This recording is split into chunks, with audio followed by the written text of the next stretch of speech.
everyone. Thank you so much for joining our live tonight. Welcome to Herren Project Live. We are unfortunately not on the couch, but we're on the live. So thank you for joining us. A couple updates before we jump into tonight's amazing guest. One, we are now moving into our 2021-2022 Youth Ambassador Program. We had just recently selected our new youth ambassadors, and keep an eye out for who is on the team this year. We have a fantastic group of students, and we are so excited to be working with them and see what they accomplish this upcoming year. And some other updates. One, we do have a monthly new youth engagement newsletter where you can sign up to receive monthly emails regarding new student opportunities that are arising at Herren Project that your students can take advantage of. On two, school is coming up fast. So if you are a Herren Project Club or looking to start a Herren Project Club, definitely check out how to register for a Herren Project Club and more that you can do with your Herren Project Club, because it's so important that we support, inspire, and empower students to live healthy, fulfilling lives as young, growing adults who are being themselves and, are living their best life. So those are some of our main things that I wanted to put a little pitch in on. So tonight we have two amazing guests. One, an amazing woman from Mission Helping Hands, and two, another amazing woman from the Denise Messy Memorial Foundation. So first up, I'm going to bring on Victoria, who is from Mission Helping Hands. Hi. Victoria. Hi, how are you? I'm good. Thank you so much for joining us tonight. Thank you for having us. Yeah, thank you. Would you like to tell us where you're coming in from? So I am a board member of Mission Helping Hands. We're a nonprofit organization. We're based out of Long Island, New York. We are pretty broad with the organizations we deal with. We have a few board members, and each of our board members select a charity each year. And we host events, and each event is for a different charity that we donate to. The charity I selected this year is the Herren Project. So all of the proceeds for my event, which is in October, will be donated to you guys at the Herren Project. Oh, thank you so much. That's absolutely awesome that you're doing that. So can I first ask, before we dive into some other questions, how did you join this organization, and what, I guess, made you want to join it? I've had a lot of amazing things in my life. I'm very fortunate and grateful, and I feel like I have to give back in so many ways because I just see other people struggling, and I just felt like I needed to do something to help other people, and I would feel a lot more fulfilled with my life by doing so. And one of my coworkers, he started Mission Helping Hands the year before I joined, and him and his wife started it, and he swam from Alcatraz and donated to the Veterans Association and another project. And he wanted us to, have more members. He needed a lot of help. He was older. So I approached him and I asked him if I could join and help. And he said, of course. And then my mom joined and a bunch of other coworkers joined, and it just turned into this big, giant charity. Oh, that's awesome. So you also said that, the proceeds and the funds that you are raising will go to Herren Project in October. So I know you said you've been serving the last couple of years. So what made you choose Herren Project this year? Addiction hits like really close to home with my family. My aunt struggled for years. So many people in my family have struggled with addiction. And thankfully they had enough support and stuff that they made it through, and they're in recovery right now with amazing lives. Yeah. But unfortunately, my cousin Amanda passed away 6 years ago, and she lost her battle to addiction. So I wanted to do something in honor of her. And my best friend Alexis lost her brother to addiction. So I wanted to pick a project that honored both of them and honored my family members who, made it through and survived and are in recovery right now, living healthy, successful lives. Yeah, thank you so much for sharing that with us. I seriously appreciate you sharing that. And I'm so sorry for those who you did lose to addiction. It's a disease. It's not an easy battle. And I'm so proud of those who have made it through and they're in recovery and are in your family and they're healthy and they're, they're living their life as to what they've been working for. So congratulations to them. And we, honor and miss those who we did unfortunately lose. But thank you so much for, putting that money into Herren Project, because the donations and the funds that you are raising go to our services that are free, our resources that are free for individuals, families, friends who are in recovery or have love someone who are in recovery, and our prevention resources and our youth engagement stuff, all that I do to support students to live their healthy, fulfilling lives. So we seriously appreciate that. So I know, so how long have you been serving on this organization? Just for the last year. We're a fairly new organization. The year before COVID hit, one of my coworkers, Jim, who's the founder, he started it, and then he plans on having more and more events. But then COVID happened, and he really couldn't. He raised almost $20,000 for his first charity, so it was a lot of money for him to track. It was hard for him to keep up with that because he just did it on as a side, as a fundraiser, and it blew up into something that was so much bigger. So he needed help. So with COVID and everything else going on, our job was really busy. So he needed help. So really, we just kind of like revamped the organization this last year, and I've been a part of it since then. So I would say about a year.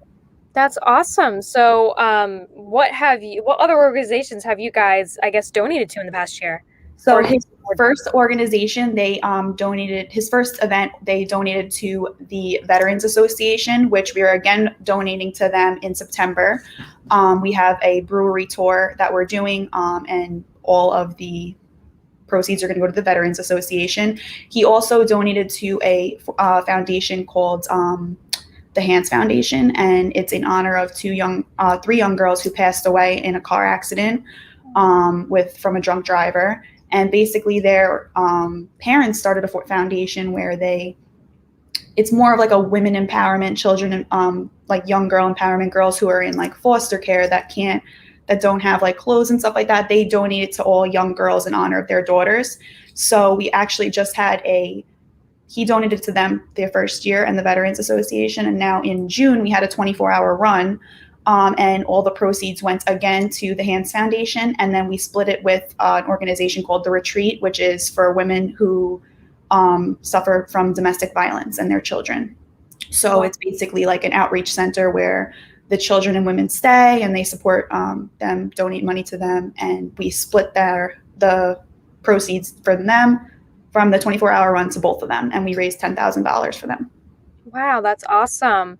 I love that there's a variety, because I know for me, I know you spoke on the young girls who lost their lives. Drunk driving hits close for me and my family too. So to see the variety of like different organizations and causes, like I'm very passionate. I've done a lot of work in road safety, and I also have done a lot of work in substance use prevention. So, I love, seeing the variety in that, road safety is, it's another major problem. And to see, I guess, that being dedicated in such a small organization like this, I think that's really important. So what kind of events have you guys done to raise money like this? Well, like I said, we did the 24-hour run, which was basically we created a team of nearly 20 people. It was composed of our coworkers, friends, family, and we also had some Army veterans and Marines come, and someone just had to be running at all times. So we started at 9 a.m. one morning, and we didn't end until 9 a.m. the next morning, and someone was just running at all the track at all times. We had a DJ, food, games, stuff like that, and it just went all night. And we collected donations. People, sponsored someone running, and that's what we did. The first event we ever had was when Jim swam Alcatraz. It's in California. He swam through the sharks. He's doing that again, but I think he's doing the Golden Gate swim, and he's doing that for adult autism. It's an organization that helps adults with autism. So that's coming up. He's doing that in September. The brewery is in September as well. And then we Also have an event coming up for the Cowley Foundation, which is a man who passed away in 9/11, a firefighter. Oh, And one of our board members is also a firefighter. So that's his foundation, his event. But mine for the Herren Project is actually a golf outing. oh, nice. Mm-hmm. That's awesome. Again, like I said, I really love the variety and that there's so many different causes and organizations that you guys are donating to that really do hit home for quite a few people. Yeah. And I think when things like this happen, people feel empowered by it and they're like, oh, like sometimes I think we feel alone in these fights. And when we see like big donations and people coming together to raise funds for these organizations, I think a lot of people feel empowered by it. They feel supported because there's other people who are supporting the same fight and mission that they are trying to fight for. Yeah. So, props to you guys for, doing something like that all through COVID, Yeah. and continuing to highlight organizations, some that I didn't even know that I just found out about tonight, that are doing, meaningful work and, trying to change the community, and or honoring individuals. Yeah. It's also really good because I feel like with us, when we all, like when we're putting out all of the publications and stuff on Instagram and stuff, each time we're having a different foundation. So for people, if they donated once, they see, oh, this is another cause they're going to. So we're, it's easy for us, not easy for us, but it helps us with our donors and stuff like that because we have so many different things that a lot of people can relate to. And pretty much that's what we do. All of our events are someone knows someone and it hits close to home for someone. The Veterans Association, our board member, Lynn, her fiance is a veteran. Like I said, the firefighter, the Herren Project for me, and the Hands Foundation that we donated to, actually, we work in mortgages and the foundation is actually created by one of the appraisers that we work with. It's his foundation with his daughters that passed away. So it's kind of stuff that hits close to home for all our board members and, means a lot to us. So, we are putting in the work because it hits us all so close to home. Yeah. And I think something when my sister was struck and injured by a drunk driver, that when we started going out into the community, thank you, I appreciate it. She's doing well, thankfully. I mean, we're very lucky. But I still go out there to try and make a difference because no one else deserved to be injured or die by, preventable choices like that. And I think, sorry, I literally went whoop. And I think when we see organizations like this, like we tend to be like, oh, like I want to donate to that. Like I know I've done that. And I'm like, I want to donate to that because that hits close to home to me. So like when we first started our journey with advocacy and community health in my family, I think something that a newspaper quoted, they said, turning a tragedy into not like a positive, but using it as a fuel to want to make change. Yeah. And I think, while these are really, really unfortunate events and they shouldn't happen to anyone, many people are relating and you're empowering people because they're like, there's other people who are fighting for this and they're raising money to continue to support this. So we don't have to have organizations and problems like these. Yeah. So it's, I think a little glimmer of hope in other people's eyes. And sometimes we don't see that. But I know I've seen something like that. That means a lot to me because unfortunately hearing that story, we need to end this type of roadway behavior, and supporting those organizations really, really help put money into prevention, into road infrastructure, into honoring and educating and raising awareness. So, it's really important. And I think, your guys' organization is something I feel like that should actually come across the country. Because I think eventually for it too. Yeah, because that's wicked cool because you could have people in so many different states who are all raising money for different causes, and then we're really fueling nonprofits and people's missions, and we're giving people money and raising the funds and raising awareness and educating and providing the money to be able to continue to create change. Yeah. Because unfortunately that's what we need to make change, but it's going to really good things at the end of the day, and it's it's fueling, it's inspiring, it's empowering. So props to you, and congratulations to those who have been a part of it and those who started it. Thank you. Yeah, I mean, is there anything else you'd like to share before we end? No, I mean, if ever anyone that's on wants to follow our Instagram, it's Mission Helping Hands LI, and you can just see any updates that we have coming up for the golf outing. If anyone is local to New York or is going to be in New York, you can come to the golf outing. You don't have to golf. There's a dinner after that you can come to. So, yeah, follow us on Instagram. Facebook is the same, Mission Helping Hands Long Island. So, yeah, thank you for having me. Yeah, thank you so much for joining us and sharing this all again. I seriously appreciate it. Thank you. Bye. All right, so that's an absolutely fantastic organization, and I kind of feel inspired by that organization. I feel like I should go out tomorrow and try and raise funds for something, and something that really means something close to me and my family, or something that I want to, and I feel inspired to make a change on and really help and support. So if that's what you're feeling like right now, then I suggest we all kind of pull together and do something together. But anyways, I'm going to bring on our next amazing guest, the president and co-founder, Amy, who helped found the Dennis Messi Memorial Foundation. Hi, Amy. Hi, how are you? I'm good. How are you? Good. Thank you so much for joining us tonight. So where are you tuning in from? Boston, Massachusetts. So, well, I live in Hyde Park, which is a part of Boston. Oh, okay. So you're like an hour away from me. Yes. Yep. Oh, so yeah, we vibe on here in New England.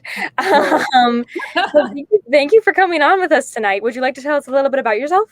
Sure. So my name's Amy Busch. I'm the president and co-founder of the Dennis Messi Memorial Foundation.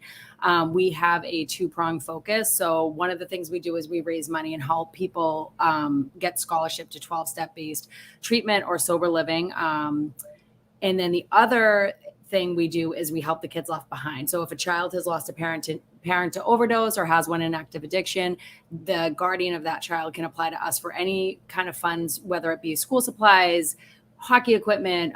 We've done hockey tuition a few times, dance lessons, Christmas. We have a huge Christmas program for the kids. We do like a Santa's breakfast. That's like a community event, but we also have people who can sponsor a child. And then we kind of basically have, kind of talk to them, see what the kid needs. And then we have, we go out and deliver it to the families and stuff like that. And last year during COVID, we were actually able to do like 22 families for Christmas, which was pretty amazing because, it was just kind of crazy and nobody was really going near anybody. So I had things being dropped off here. Me and my kids are wrapping them. I mean, it was just really, it was crazy, but it was really a good thing. So yeah, so those are the two things that we kind of do at the foundation. Yeah, if you can see, like, my mouth is a little open. I'm like, wow, like, pop off. Like, this is great stuff. But proceed with what you were going to say. One of the other things I never mention, and then after I go, oh my God. So one of the things that I feel like separates us from a lot of places is that we're 100% volunteer. So I'm the president, Emily Solomon is vice president, and then we have Sean Feely who runs all our sporting events. And so but we're all 100% volunteers, right? So wow. Like nobody gets paid for what we do. And so I think that's pretty amazing that like we have all these people and then we have people, Liz Loud always runs the volunteers. We have all these people that come together and then scholarship recipients come back and they help and they, either, sponsor child or come to the events. And, we have a few people that set up, they make sure they come to every event and set up. We have a few houses that we work with that we scholarship to, and they send people, from those houses to get that volunteer opportunity because, especially I'm in long-term recovery myself. And I think that connection is super important. And so to have that connection, have these events and these places where people can go is such a key thing. We do a lot of sports. We do basketball. We have a wiffle ball tournament coming up September 12th. And I think those are so much fun because a lot of it's like the sober community comes out and like if you're newly sober, a lot of times you end up at these events and you see how, whether you're a volunteer or you're playing, you see how much fun people can have in recovery. And I think that for me is like the biggest thing. We don't make a ton of money on it, right? But it's the most important events, I think, is the ones like that where the community is together and we're just show people how to have fun in sobriety. That's a lot to unpack. I know. I hope everyone got that because that's a lot of good stuff. Like a lot to unpack. Well, good for you guys and for all those who volunteer for coming out on this mission to make a difference. Because I think that the main thing here is that you all are volunteers and none of you are being paid and you're doing this because you're being fueled by something. So that's really, really like amazing. I feel like wordless. Like I'm speechless. Because that's just awesome. And I think something that we're really big on is having fun and being you in sobriety. And I think at those events like that, where even people are like, oh, I'm 2 weeks sober, good for you. Come have fun with us. You know what I mean? Like that's so awesome to, I guess, foster that environment, because those are the environments we need to continue to have in order for people to sustain recovery, build and be a part of a community. And continue to see that you can live a healthy, fulfilling life, and you don't need alcohol, or you don't need something that alters you to fulfill that goal that you're looking for. So like, I just want to say, like, pop off, like my little night, like pop off, because that's some good work.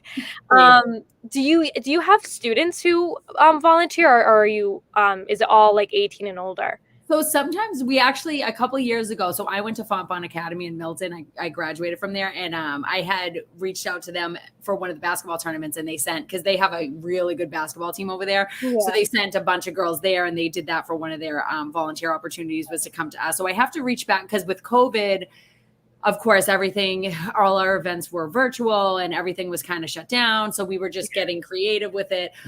So I have to reach back out, but we love to have, like, if the students, want to come, we love to have them come, especially because especially like when I was in high school, like that, I was definitely in the midst of my addiction then, and little did I know where I would end up, and now I've been sober for 14 years. And it's like, wow, like I had no idea how, life was going to be, kind of. So I love having them come out, because a lot of them that chose at that time that came from Fonfon had reasons. They had stories, they had family, do you know what I mean? And so it hit home for them. So they had a variety of things to choose from, and they chose to come to that tournament. And like, it was really cool to kind of talk to them and just show them what we do. And then they also, because they had it, one particular girl I remember had it in her family, and they got to see people sober and happy and having fun. And like, we bring the kids, like I have a 5 and an 8-year-old that are at every single event.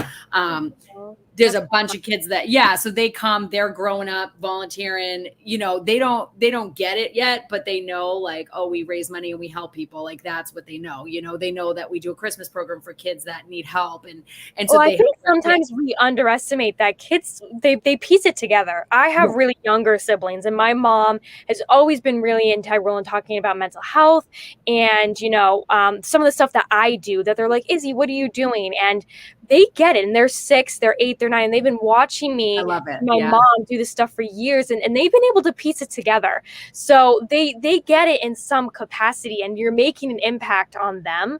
And I sometimes think we forget how much we're impacting little kids when they see us doing stuff like this. And they're like, I want to be like you when I grow up. And it's the most humbling thing.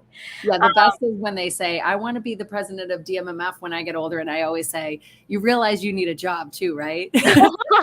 You're like, you don't get paid. And they're like, you don't get paid? I'm like, no.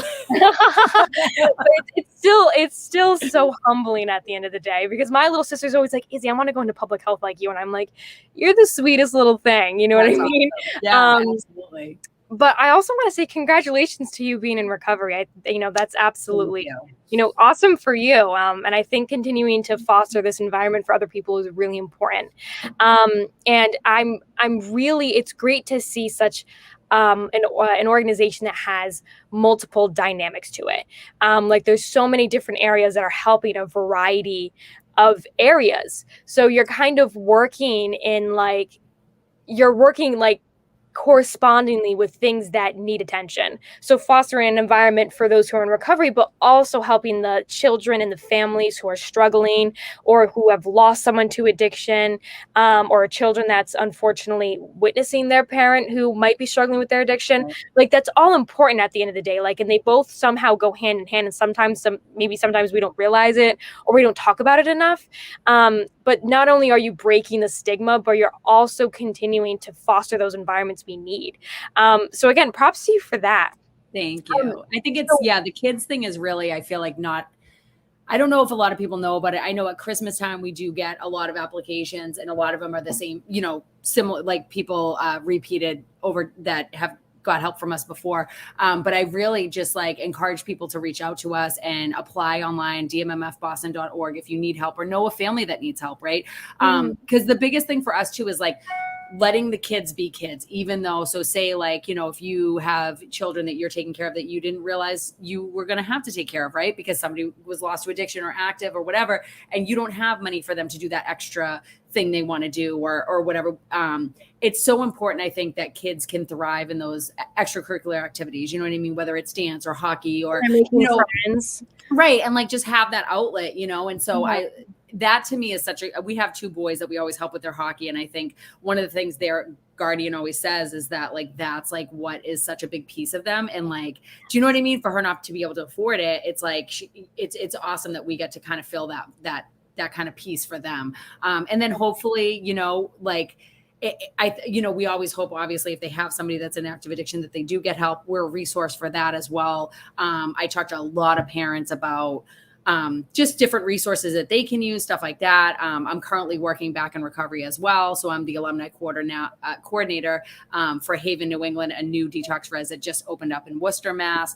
So I'm kind of in it a lot. And I think being in recovery myself, I just know how important it is. I know how like lost you can be, especially if you're a parent and you don't know anything about how to get somebody help. Do you know what I mean? And so that's, or if you're a grandparent or you're an aunt or uncle and you're like, I've never had to do this. I didn't expect to take on this responsibility. And it's a lot. I've heard stories too, when I first started in substance use prevention and addiction recovery, and they're like, my grandchild or my niece and nephew showed up at my door at 3 a.m. and I don't know what to do. I didn't have a crib. I didn't have anything. Yep. So to be able to have that in such, even a large city like you guys are in, is really, really important, especially during this time, like with 100%. Opioid overdoses rising and, you know, recovery houses and rehabilitation centers really filling. You know, there's a lot of families who are being left behind and they don't know what to do. And being that resource for them, I'm sure, has been integral. With sometimes we don't even see our impact, you know, and what we don't behind closed doors. Right. So I'm sure you're making a larger impact than what is being displayed on this live right now. Thank you. Yeah, of course. So when did the organization first start? Like, has it been the last couple of years? So 2015, we were officially, applied and got nonprofit status. So it was like that year is when it started. Yep. Oh my gosh. So you've been going at this for like 6 years. Yeah. So the kids part, it was 2015, we did the start of the scholarships. Then 2016 is when we decided the kids was always going to be a component, but it was a year in when we decided, okay, let's start the kids part now. We felt like kind of ready for that. And that was really due to like, I had lost a cousin in 2013 to overdose. And, after his passing, I remember I was driving with his son, and his son was 6 years old, and he was in my backseat. And I remember him saying to me, you know, if my dad kept going to those meetings with you, would he still be alive?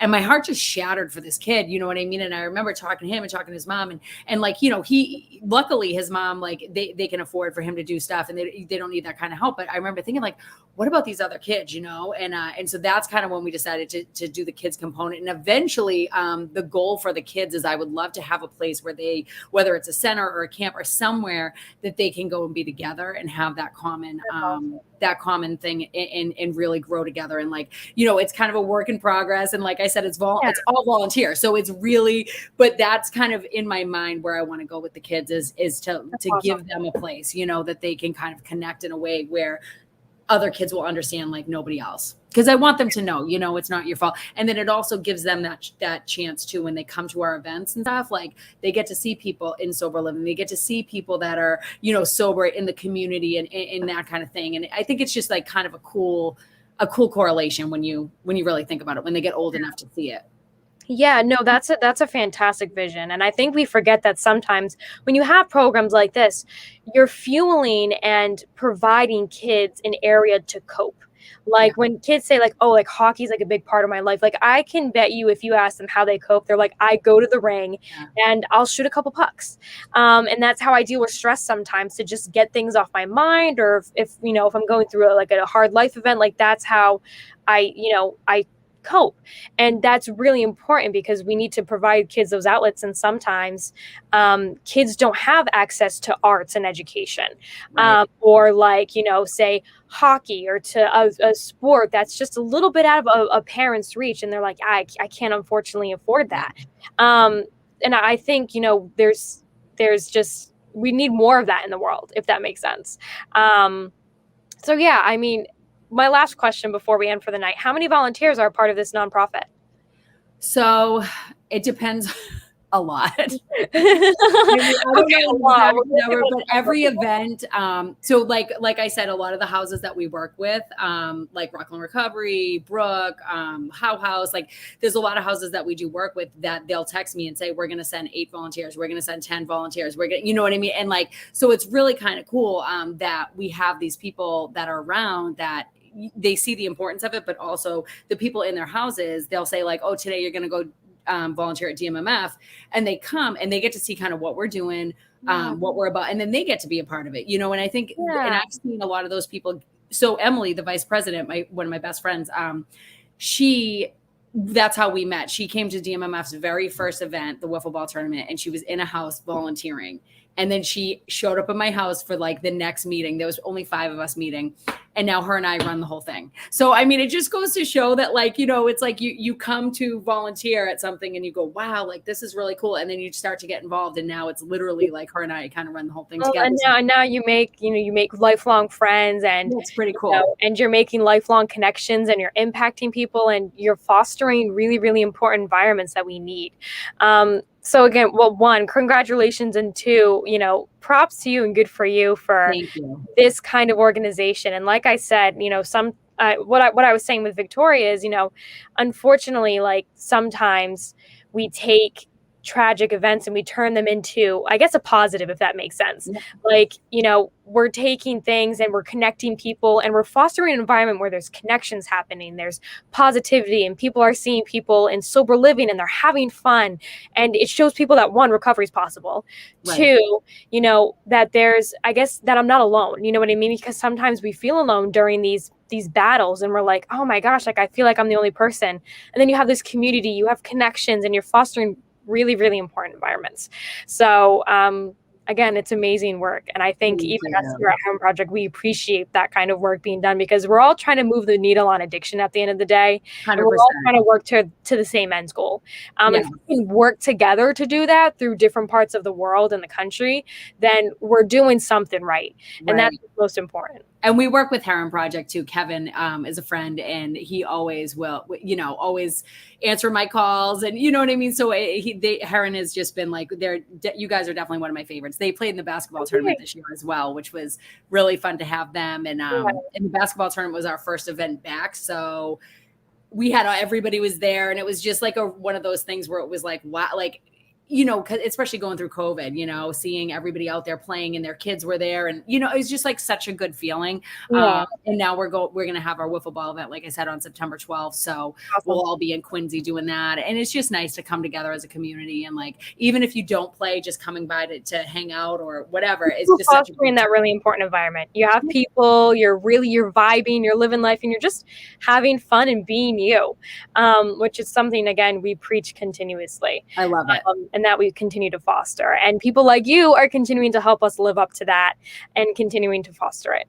So thank you for all the work that you've been doing. It's really important. Thank you. Thanks so much for having me on. Yeah, thank you so much. And if you, want to, highlight anything, we'll definitely get, some resources out for both the 2 organizations that we did highlight tonight. So thank you. Awesome. Yeah, we have an Instagram. We have 2. We have DMMF Kids and DMMF Boston. We have Facebook, Dennis Vesey Memorial Foundation. We post all events on those things. And for the kids, if anybody's looking to do activities for the kids and support DMMF, we're going to have a Halloween.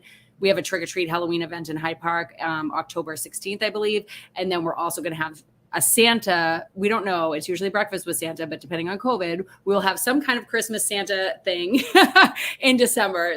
So we will keep you posted on that. And everything's on our website. So dmmfboston.org. Yes, because we might be able to garner a couple more volunteers. So, yes.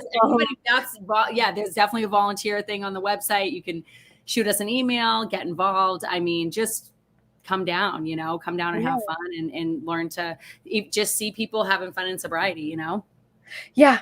Yep. It's all amazing. Absolutely great stuff. And we totally support it. And we are going to continue to echo it. So thank you again. Thank you. Have a good night. You too. Bye. So as everyone can see, we had a fantastic night filled with tons of, supporting and inspiring and empowering missions and organizations and good work going on. So I believe Herren Project shared a quote that hope is the only renewable thing. And every day you have a chance to renew it. So if tonight you needed hope to be renewed a little bit, I hope that that's what this did for you, because that's what it did for me, that there's amazing work continuously being done across the country in different parts from different people, all for different reasons. And we're all hopeful that at the end of the day, people don't have to continue to battle addiction alone, that there's accessible resources, that people don't have to die due to drunk driving or road traffic injuries, or people don't have to battle mental health and mental illness alone, and so many of the other things that we're continuously battling and people are battling in silence.